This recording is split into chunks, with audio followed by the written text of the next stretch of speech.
So, good morning to everyone. It's Friday. Is that a Black Friday, perhaps? Or is it a White Friday? Anyway, it's a Good Friday because Pat McCart is joining us from Donegal. How are you this morning, Pat?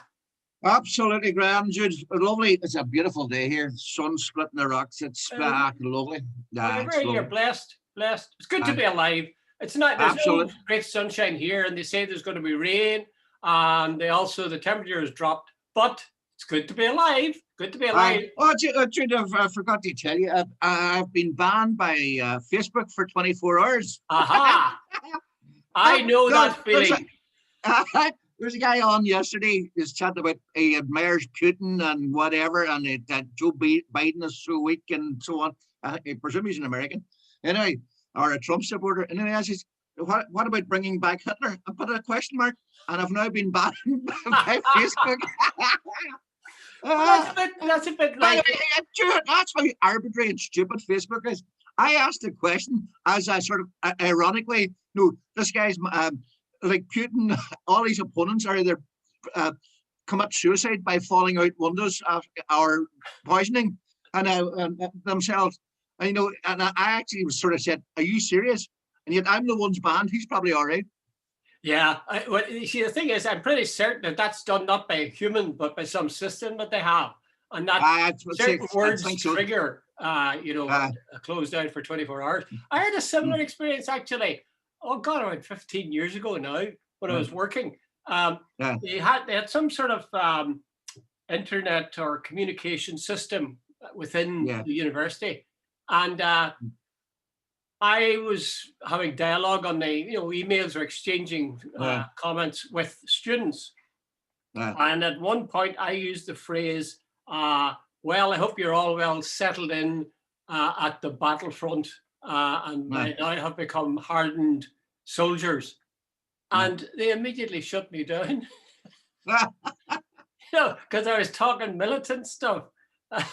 There's no point in trying to explain. I actually come up because you used the phrase Hitler. And by the way, it was actually said with total irony. Are you supporting bringing back Hitler? Sort of thing. You're not serious. You don't expect an algorithm to recognize irony, do you, Pat? And that's enough of that.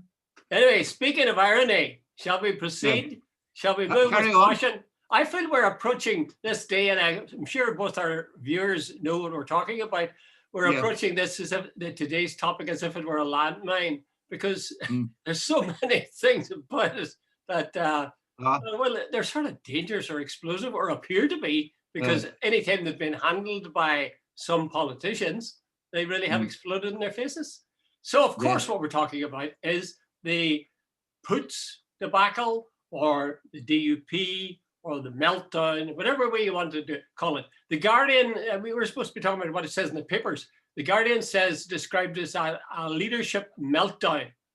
But it makes a point, which I think is well worth considering, Pat, just for starters. It says, the chances are Donaldson will become the next leader. I think most people are agreed in that. Yeah. But they're also saying that for Donaldson to become first minister, and he is on record as saying that he thinks the two roles should be one. Yeah. Unlike Edwin Poots, he believes that if you're first minister, you should also be party leader. And if you're party leader, you should also be first minister. For Donaldson, the Guardian says, for Donaldson to become first minister, he would have to resign as an MP. True. Yeah. Which he said he will do, by the way. Be elected to Stormont, which presumably could happen, but it will all take time. And vitally, and then face the same Sinn Féin demand over Irish language legislation. Nothing will have changed. Yeah. In fact, I think that was Poots' big miscalculation. He was talking about rollover unionism and Arlene Foster and all the rest of it. And he did zero different from Arlene Foster. So what was the big Poots against Arlene about? When and his let's set up the scene here. When he took over, he didn't reach out to any other part of the party. He didn't reach out to Donaldson. He didn't reach out to. He was singularly ungracious and to his opponents, and he seems to think that he was just going to take everybody with him. Now, I would say the great leadership or foolish what he did yesterday morning. He went ahead and said, "No matter what you want, I'm going to do this." well, as it turned out, it wasn't. It was totally foolish because he'd left the rest. What is it? I hate quoting Sammy Wilson, but you're not a leader if you have no followers. Yeah, I think he was elected as a hardline leader. Don't forget, Jeffrey Donaldson would have been seen as being slightly more centre than him. So he was elected as a hardline leader, and I guess he wanted to display those hardline qualities within the party as well as outside the party. So you had to show that, you guys, I don't need you guys. I've been elected leader, so I will do this and I'll do that. The other thing, of course, is this, Pat. What choice did he have? They met with Brandon Lewis. They discussed the question, and Brandon Lewis made it clear, either you guys pass this, not just Irish Language Act, this Cultural Act, which also embraces Ulster Scots. Ulster Scots gets exactly the same sort of, what would you call them? Recognition. Regulations as does Irish language. So, I mean, show me where the difference is or where the injustice is. Anyway, that's what was on offer. And he simply had to accept it, I think. Well, do you know what I mean? The Irish Language Act was first brought up and agreed on in 2006. Correct. That's how long ago? What's that? 15 years ago. Yes. Right. That's the first thing. It was agreed again in the new decade. You approach this thing 18 months ago. Yes. And there's a guy on yesterday. I heard him on Moore Holmes. I think it might have been BBC. He was interviewed on, and he says this is a concession to nationalism. Jude, here's the point. If I turned around tomorrow morning and said, as a nationalist, to any, you're not allowed to have any orange halls or any of your culture as an Orangeman recognized, they would be an absolute outcry. So what gives any Orangeman or any unionist or any loyalist the right of the nationalists or Catholic people here to speak the sort of the ancient language of this country and not to have it recognized and parity of esteem anybody else? I am not taking anything from them. I am simply abrogating to myself the right to speak the language, the ancient language of this country. I am not ramming it down their throats. Well, that's true, Pat, but let's face it, let's be fair. You or I, if we've sufficient facility with the language, can speak it, regardless of whether or not there is an Irish Language Act. So unionists are right in that respect. Where they're wrong is in saying that it's being rammed down their throats. I mean, that's absolute nonsense. But they might have a point if they say money is going to be spent on this and money's tight and we don't think it should be spent on it. And somehow in their hearts, they know that even if you give Ulster Scots the same equivalence as the Irish language, in reality, Ulster Scots will never have, because for a start, it's a dialect, not a language. It'll never have really parity of esteem, you could call it, because simply the Irish language is such a much more complex and kind of beautiful. I'm off it, Jude. Jude, come on, Dr. Collins, you know what's what. It's not to do with money. Like, okay, there might be certain costs, but this is all about politics and it's all about identity, and it's denial of the Irish identity. And that's what the big thing about it is. They're saying it as another concession to nationalism, the right to have Irish language officially recognised. Like, good God Almighty, Jude, what's what? It's all right in Scotland, it's all right in Wales, but it's not all right in Northern Ireland. But don't forget, Pat, put your feet in the shoes of your opponent. And the fact is that the DUP are a severely agitated party at the moment because they see, and actually I think with some justification, the protocol as a prelude to a united Ireland. An economically united Ireland, and then follow that with, and also, of course, have the North following the kind of regulations that the South is following as a vassal state to the EU. That's how they see it. So that gets them up to high dough. And when you're in high dough, if somebody gives you a poke, you're likely to lash out. And that's exactly what the Irish language is. Right, Jude, I know how good the DUP and unionism are. They have no friends at Westminster right now. They have no friends in Washington right now. And they have no friends in Dublin right now. So people years back, Bertie Ahern and Coveney and Fradcar and Jared Fitzgerald, if you want to go further back, in John Britt, used to bend over backwards. But they have so alienated and every time we hear Jim Allister Sammy Wilson and even Edwin Poots. I'm going, you people, you know, you get a lot more with honey than with the other stuff, you know, the sticky stuff. And like they just insult people. Like I heard there, Sammy Wilson not too long ago having a on air bashing Biden. You know, I doubt very much if it gets us back as far as Biden. But the people around him, there's obviously somebody reporting what's going on. That's not playing well, you know, for opening doors. Remember John Hume? He could get indoors in America and Britain everywhere because he networked and he had contacts and all that. Unionism seems to be totally immature when it comes to playing the game of politics. It's all brimstone and fire, not smooth talking. But you see, if you've been brimstone and fire all your life, all your political life, it's very hard to change the habits of a lifetime. Just briefly, it's stupid, Jude, it's stupidity of the highest order. Well, it's their prerogative, whatever they want to have. Yeah, but I'm making the point. I personally think it's the wrong one, but if that's what they want to do, fine. Well, look where they are now. Yeah. Just before I came upstairs to talk to you, Pat, I was listening to a prolonged Nolan show, and I just caught Jimmy Bryson talking. Yeah. And do you know what Jimmy was complaining about? No. Partition. Jesus. But not the partition of Ireland, the partition of the UK. And he didn't seem to see the irony in complaining about the partition of his country. Doctor, hold on there. There's an absolutely brilliant quote from Jeffrey Donaldson. I actually thought was somebody taking the piss about you cannot partition a country from it's a recipe for disaster and all the rest of it. And I thought, is he serious? And then I realized he was talking about Britain and Northern Ireland, and you know, and he didn't seem to see the irony, the absolute 100% irony of what he was actually saying. Sorry for interrupting. No, good point. Good point. So Jimmy and Jeffrey are good bedfellows, it would appear. Here's the thing I think we should answer before we go any further. Why do you think Poots, in the first place, was voted to replace, well, he was the engineer of it, to replace Arlene? And why do you think Poots then was decapitated himself? I think the first thing was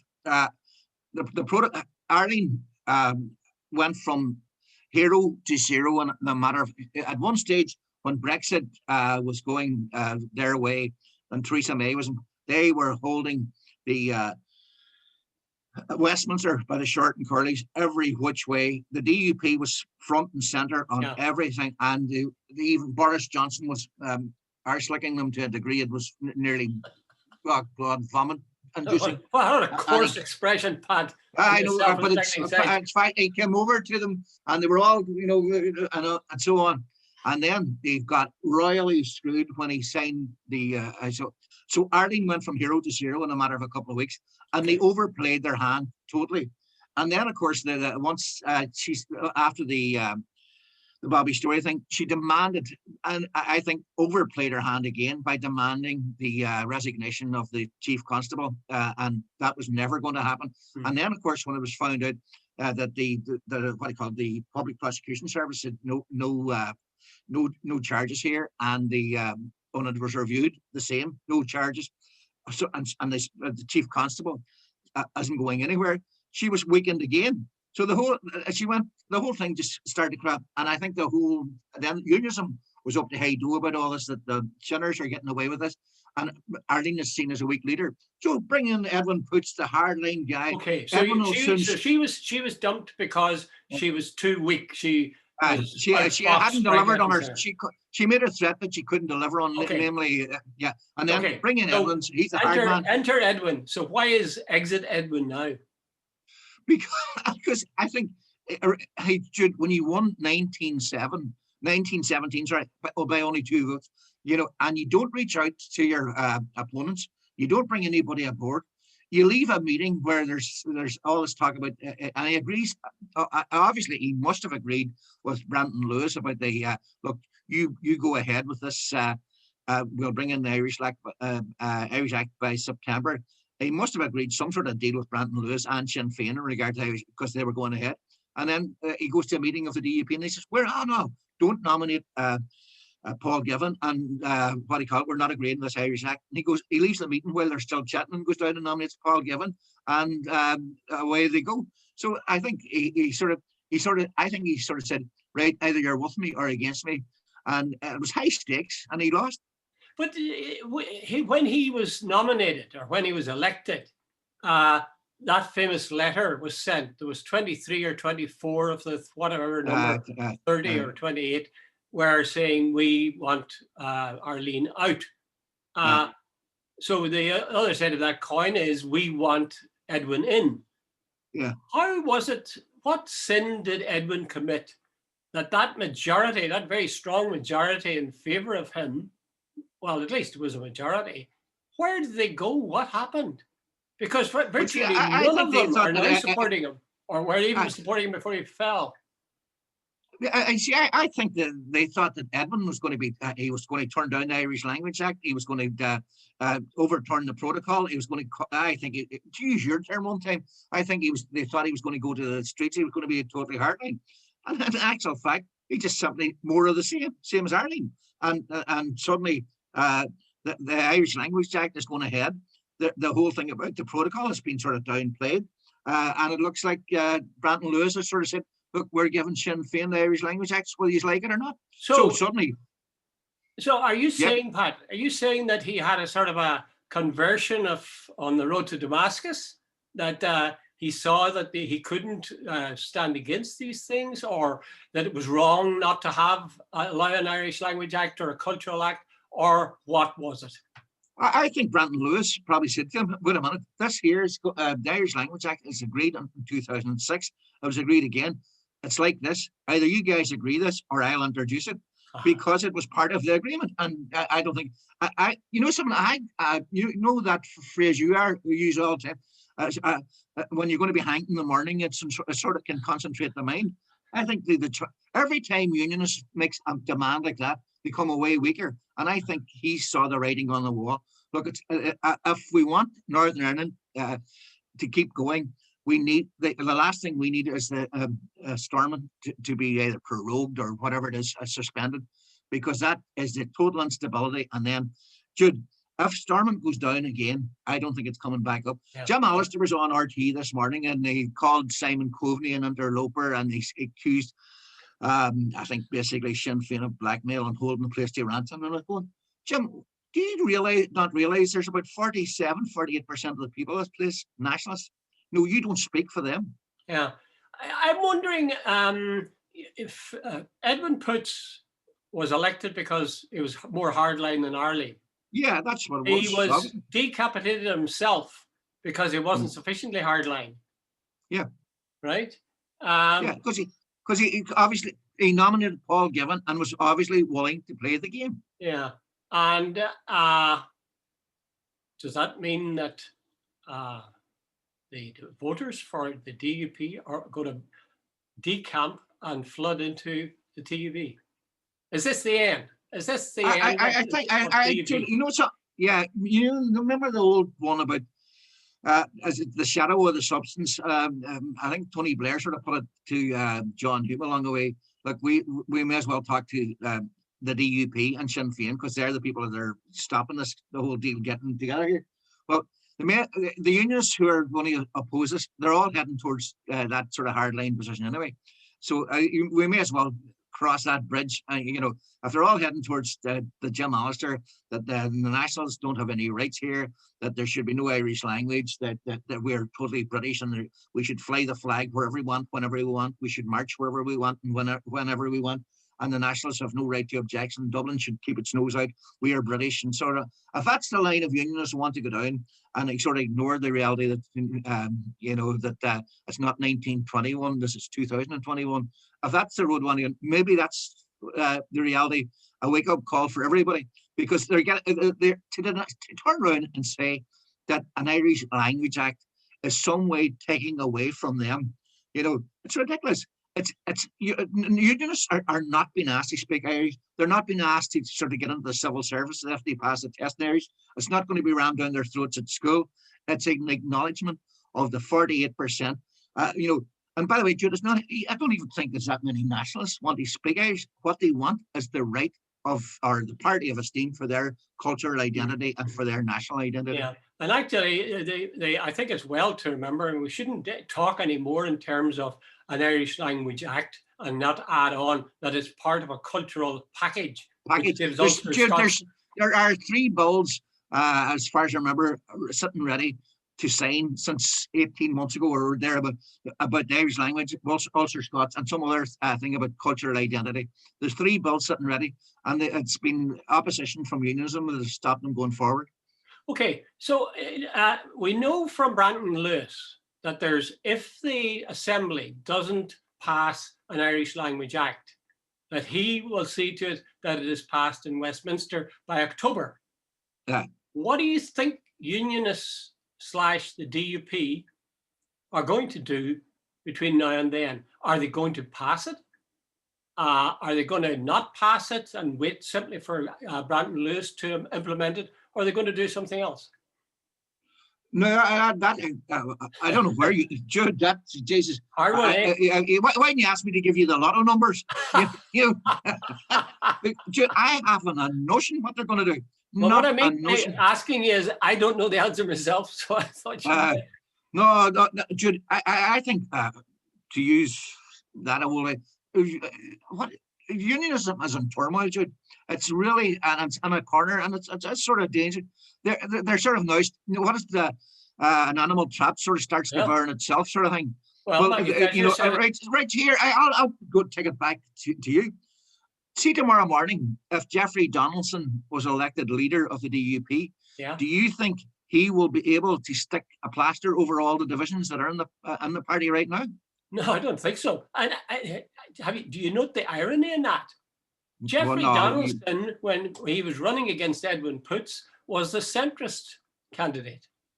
Yeah. And now they're dumping Poots to have Jeffrey Donaldson. That doesn't kind of make sense, does it? What do you mean? What do you mean? You've lost me a wee bit. Jeffrey Donaldson isn't as right wing. You only have to look at him to know that he isn't as right wing as Edwin Poots. Right? He's not a million miles behind him, Jude. He's just smoother. Well, you think it's all just surface? No. He's I think now, Jude, he's not left wing. That's for certain. No, but I do agree with you. Maybe he is more towards the middle ground and maybe more willing to reach out. Well, why would these people who are dissatisfied with Edwin Poots, who was being excessively reasonable, why would they put somebody who's going to be even more reasonable in his place? But Jude, Tupple Needles said all politics is local and that people like to be thanked. Edmund Poots, when he became leader, he sort of go, here's they'll use John Tong and people like that will use and their politics course at Liverpool University, I think that's where he is, will be using the reign of Edmund Poots as an example how to get things wrong from day one. Screw your opponent big time, have no plan, be ungracious, don't reach out, don't take people on board, and alienate just about everybody in the media and everybody else. An example of how I was about to say how to F up perfectly. By the way, I don't believe in using language over the. I understand that, yes. So there is no explanation. It's been a disaster from day one. Do you see this as what some people are saying, that this is, well, the Guardian said it's meltdown, party meltdown. It is meltdown. It is meltdown. Are we saying that this is Fianna Fáil type meltdown, the way they melted down in 2008 or 9? Well, right, Jude, you decapitate, to use your term, the farmer leader who was quite popular, Arlene Foster. You elect a guy 1715 and he lasts 21 days. 1917, right now, actually. What? 1917. I knew there was some. All right, 1917. There's only 2 on it. That's what I mean. Yeah. So the party split down there almost the middle, right? It only lasts 3 weeks. I think it's 21 days. 500 hours. 500 hours. 504 or something. So, and you sit down and you go, wait a minute, Jude, it's insane. And by the way, now does Paul Given, here's right, let's, no, we're not going to bore everybody dead, but right, does Paul Given now stay in power? if Jeffrey's, how long does it take before the next leaders come in? If Jeffrey takes over, does he remove Paul Given? Does he resign his seat? Are you going back to what you said? Does he have to get elected to the? How insane and how sort of you couldn't make that stuff up. Would you, if you were facing into an election next May, and all the signs were that your party was going to lose seats? John Tong has talked about them losing as many as 10 seats. Yeah. And this was before yesterday, incidentally. Yeah. Saying that. Yeah. If that was the case, would you leave Paul Given as First Minister? A guy who's clearly in the opposite camp and who will be, revenge will be in his heart. I know he's a Christian, but revenge will be in his heart. His mentor was decapitated after 500 hours or whatever. 500. And Jude, the other sense to, and I could be wrong in this, and I'm sure somebody's going to point that out. But basically, he only had the support of about 4 MLAs for his appointment. Of that meeting yesterday was anything to go by, because the vast majority of the MLAs, the MPs, and the people in the House of Lords all voted against putting in Paul Given yesterday. I wonder, do you know if there's a sort of a formal ceremony whereby Edwin Poots is no longer the leader? Oh, of course, he's not the First Minister. There has to be just simply a vote. It doesn't have to be at Stormont or anywhere, but just simply a vote that'll replace Edwin with presumably Jeffrey Donaldson. Is that right? Yeah, that's I presume that's it. But Jude, hold on. They're talking about now. Know that one of the big things they said that because Edmund Poots was elected by the MLAs, not by the councillors, and not by that it was not represented. That Jeffrey Donaldson was far more popular in the country than in the party, in the state. But anyway, to use your word, that Jeffrey was more popular in the province than Poots, but Poots was more popular in the party. But like Varadkar in the south, he won the Fine Gael leadership. Simon Coveney was far more popular in the country, got a huge vote in the country, but he didn't get so well in the party. Varadkar, well, that's the mirror image. He was in.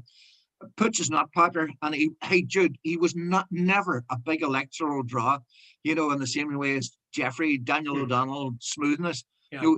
I don't think Poots was playing well either in the media or in the country or across the water. Well, the simple thing to do would be to leave Paul Given in place, sort of see him. Wait a minute, Jude. Dr. Collins, why would you do that? Well, you do it because you wouldn't have to do anything. You just leave him there. But hold on. Here's a serious question. If you were Daniel O'Donnell, Jeffrey, and you're taking over, say, in a fortnight's time, which is probably the time scale he will be if he is taking over, does he leave Given then in charge, or as First Minister? Well, if I was in his shoes, I wouldn't. Not because I think Paul Given wouldn't be as good as the next. Although he's a guy I'm not terribly fond of for a whole lot of reasons. But anyway, I think that the fact is Jeffrey and the DUP are facing even before this last month, they were facing a monumental task next May in getting to be the biggest party. The chances were they weren't going to be the biggest party before all this. Yeah. Now, will leaving what's his head?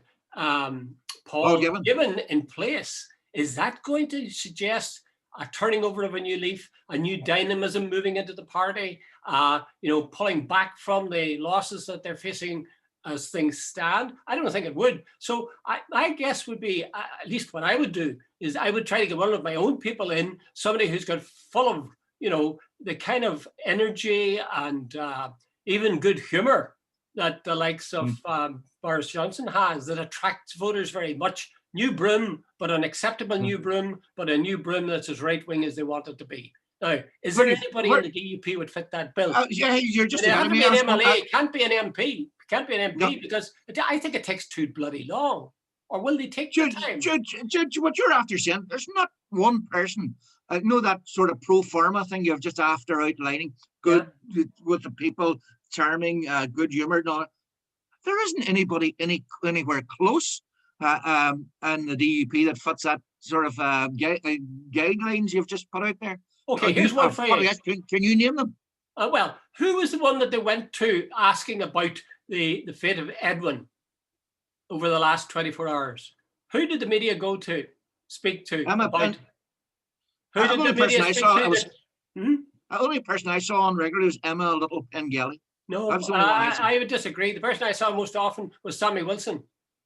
Oh yeah, I saw Sammy outside the. He was outside the DUP last night, but I didn't see him anywhere else. Sammy Wilson's name was mentioned as a possible replacement for Edwin Poots. Now, the chances are he won't be. The odds are way against him, even if he was to run. I don't think he will. But what about if Jeffrey Donaldson, smooth, agreeable, and so on, was to put in that sort of jovial, juggy figure, but hardline is be damned, Sammy Wilson as First Minister. Now, they have to go through a procedure. They'd have to have him resign as MP, and they'd have to have him elected as First Minister, as an MLA. But that's not impossible. And besides, they have, how long do they have? They could do that in, say, the next 3 or 4 months, surely. All the mechanics could have gone through. There's only one catch with that, and that is that Sir Geoffrey has said that he doesn't believe it's a good idea to have a separate leader and a First Minister. Dude, I think that's far too convoluted. What they're, I think far enough.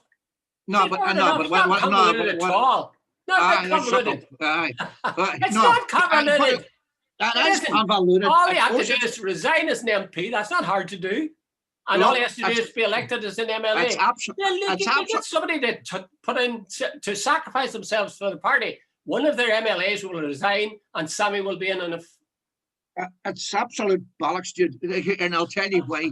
Here's the thing: if Sir Geoffrey decides to take over, the last thing he wants is, it's like the old Italians: shoot the second in command. You don't need somebody coming up your, feeling your collar. So Geoffrey, if he takes over, he's going to, let's go back to what you said earlier on. He's going to have to resign, and then he's going to have to stand, and then he's going to have to do all these things. I presume that it can be co-opted somewhere, somewhere along the line. It's not going to be that difficult.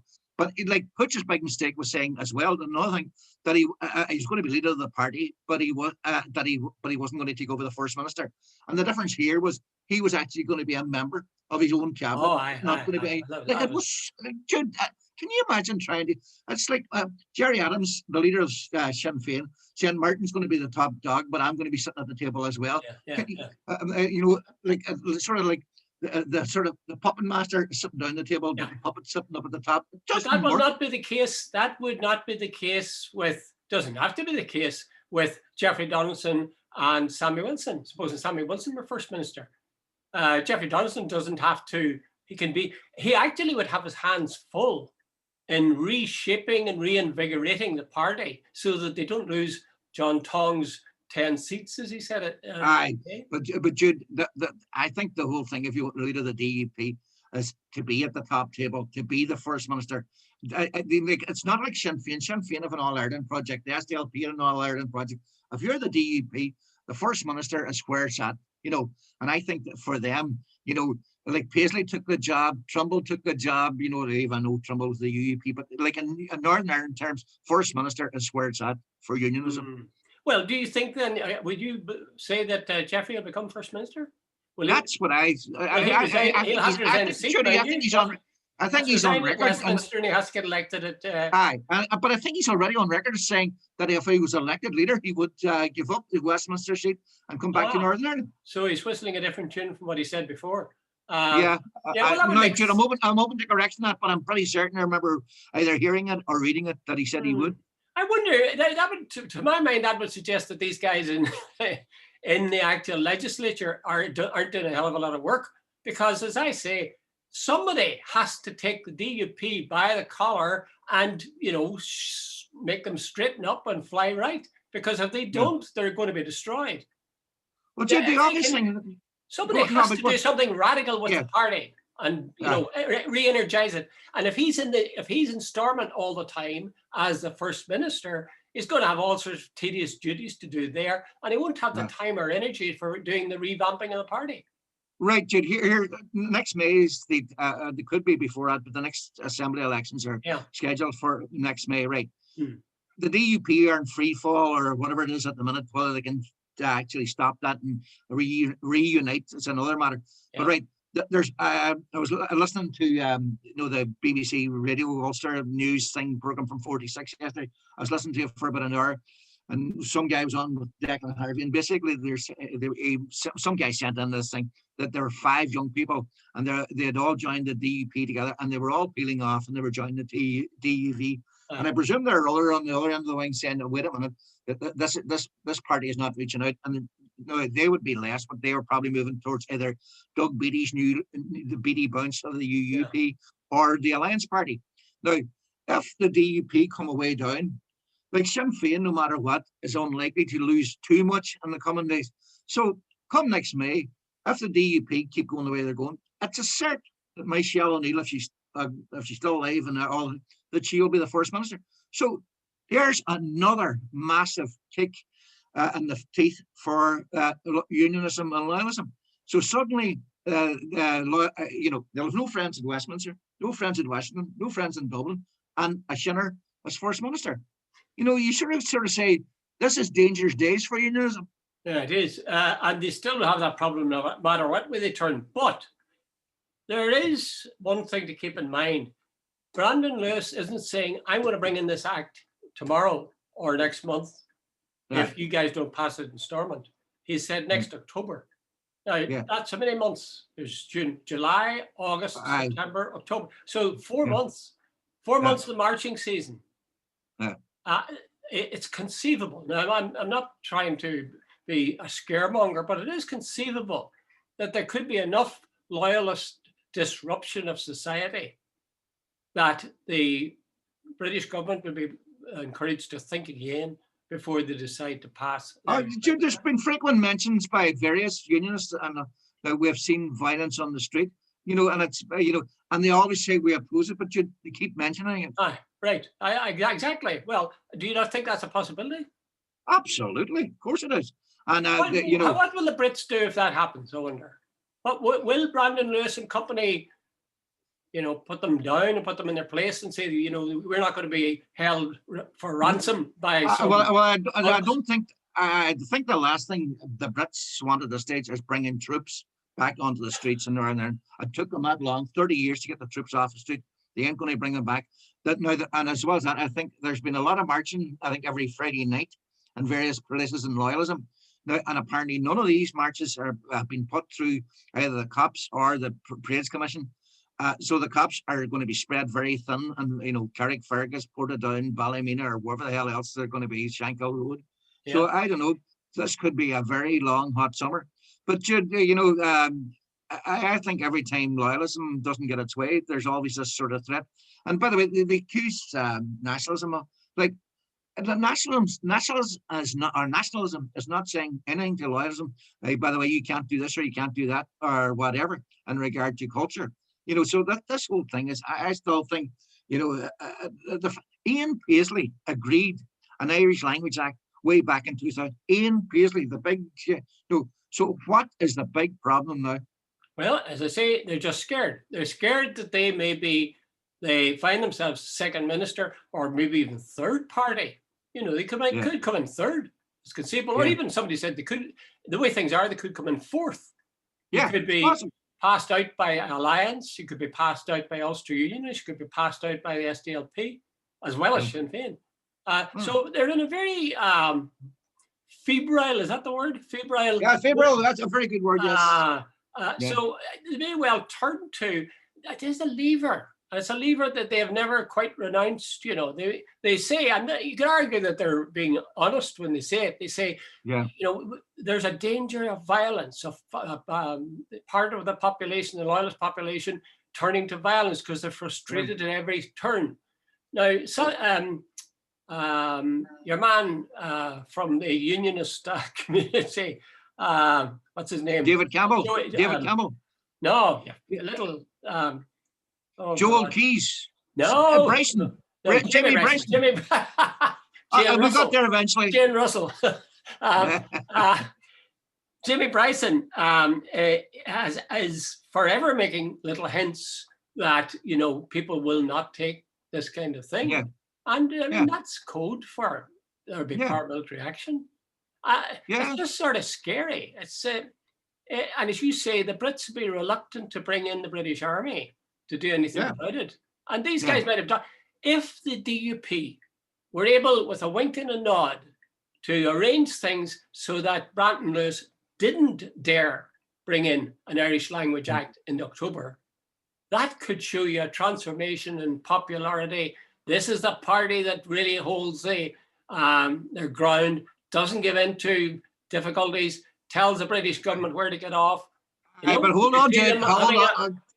A good election in May. Say if he pulls that stunt, and Sinn Féin say, wait a minute. And by the way, I would be one of the people who would be saying, if they turn around and said, right, if you're like, this was agreed in 2006, and it was agreed again in 2019, the New Deal, New Approach, or New Decade, New Approach. It's not unreasonable. They have it in Wales, they have it in Scotland. And if you're not going to even, if Brandon Lewis doesn't go ahead with it, Sinn Féin would, and I think there'd be support for the cross nationalism. Right, come on, just pull this plug in this place. You know, Jude, because I heard. And do what, Pat? Pull the plug in the north to do what? On Stormont, because it's not going to deliver. And then what? You know, well, put it like this then, up to the British to sort of say, look, parity of esteem means parity of esteem. It means equal rights for both communities. It doesn't give the one community the veto over the other. I should have no right to veto anything that's logical or fair or an acknowledgement of the culture of unionism or Orangism. I should have no right to, but for loyalism turn around to say to you, oh, you're not entitled to an Irish Language Act. Dude, I am not an Irish speaker and I'm not a Gael goer. I'm not ramming it down anybody's throat. But what I'm saying is the very acknowledgement of the rights of others in a divided society it's about what any society is about. You know, it's about acknowledging and respecting the other side. Well, suppose you take this picture, if in October, for one reason or another, mainly I would say the hint of violence, Brandon Lewis weren't to enact what he promised to enact. Sinn Féin would almost certainly say, forget it, you know, we're out of here. So they allow Stormont to fall. Would their next move, the Shinners' next move be, it's time for a border poll? Or a definite timetable for a border poll in 2 years' time or something? Yeah. Do you think that's a possibility? I think so. I heard Colin Eastwood saying that the Irish Language Act is not important. It's what do you call it? The numbers. Bread and butter issues. You can't need a flag. And all this. And I agree with him to a certain extent, but it's more than that.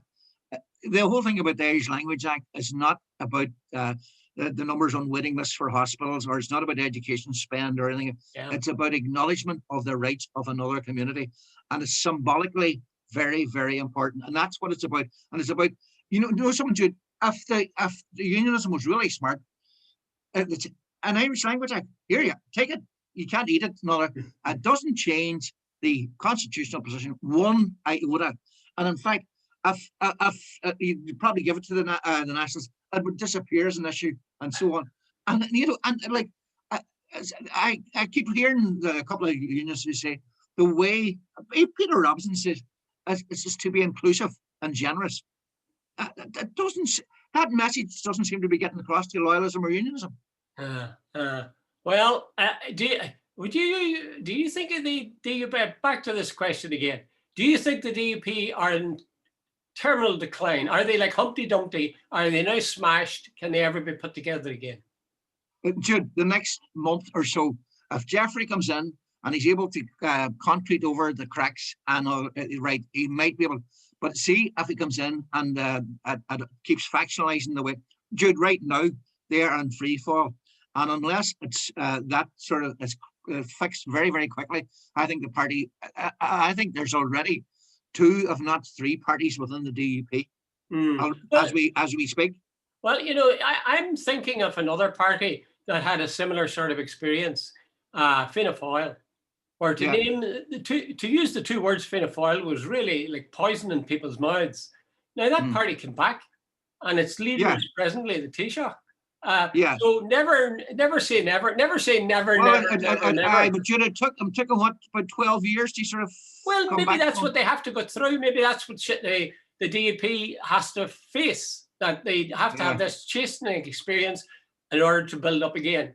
But there is a catch with the argument, and that is, it seems impossible to believe that by the time they built it up again, there'll have been an All-Ireland border poll. But the other thing is, well, Dr. Collins, and we probably should finish up very shortly. But one of the things is, look, to use your own analogy about Fianna Fáil today is not the all-powerful, massive party that it was 20 years ago. It's far from it. It's a sort of an anemic, Fianna Fáil of 1970, 1980. If that was a substance, the Fianna Fáil of today is very much the shadow. Well, here's my last question to you, Pat. Do you think my thesis of Sammy as First Minister and Jeffrey leader and Jeffrey going around and doing stuff that will revitalise the party before next May, do you think is that a credible scenario, as they say? Oh, it's definitely a credible scenario. And in fact, it could well be the case. Maybe they might say, right, that's the best way of uniting the 2 parts of the party. But I think Sir Jeffrey, if he was going to resign, Sammy's always been on his side. Sammy's always been on Jeffrey's side. Sammy's always been on Jeffrey's side. So you're not uniting the party. But put it again, it's like Jerry Adams and Martin McGuinness, the politician and the warrior chief. Sammy is appeals to the grassroots. Jeffrey's very urbane and so on. So that could be the dream ticket for the DUP. You're 100% right. But Jude, I'm open to correction, definitely am. But I am pretty certain, I remember reading somewhere along the line, Jeffrey said that if he was elected leader, he wanted to be First Minister and he would resign his seat. And he basically said if he was going to be leader, the First Minister was the job he wanted. Okay, this is my very last question, and you can answer it with a yes or a no. Have you or have you not taken pleasure in all of this? Answer the question, Mr. Mr. Editor McArt. Answer the question. Have you or have you not taken pleasure in this? Because very simple. The arrogance. I remember watching that Arlene saying. You're changing the topic. No, just very simple. She said, we will send Boris Johnson to the naughty step. I remember saying the arrogance of that statement. And there's sort of, what's the word, Jude? There's the German. Hubris, maybe. Hubris. Hubris, that's the word I was looking for. The hubris of that. And the sort of, remember Sammy Wilson being on RT and telling Simon Coveney and Leo Varadkar to dial down the rhetoric, speaking with arrogance and ignorance. And I thought, who are you people thinking you're talking to? That we're some sort of, I know I'm not even going to use the expression, but it was unbelievable. The arrogance, and Jude, pride cometh before a fall. Yeah. Who are you going to be cheering for tonight? Well, speak for yourself, but I'm going for Scotland. Well, at least we agreed on one thing, Pat. Okay. Okay, Enjoy that game. Bye, Jude.